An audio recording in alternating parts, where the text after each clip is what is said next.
Nahulikam ang pisikalan sa pagitan ng obispo ng Novaliches at isang pari sa parokya sa Tondo, Maynila. Sa kuha ng CCTV ng St. Joseph Parish of Gagalangin sa Tondo, mapapansin ang isang tao na nagpupumiglas at tila may humawak sa kanyang leeg. Saglit siyang nawala sa kamera hanggang sa makita na tuluyang tumumba sa sahig. Ang lalaking natumba ay si Parochial Administrator Father Alfonso Valesa, habang ang sinasabing nakaalitan niya ay si Novaliches Bishop Antonio Tobias. Nang makita ng mga parishioner ang nangyari, kinumpronta nila si Bishop Tobias.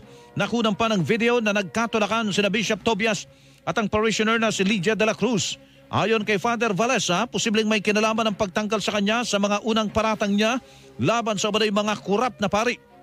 Sinisika pa ng GMA Integrated News na makuha ang panig ni Bishop Tobias, pero sinabi ng Catholic Bishops Conference of the Philippines o CBCP na sila na ang magsasalita para sa obispo.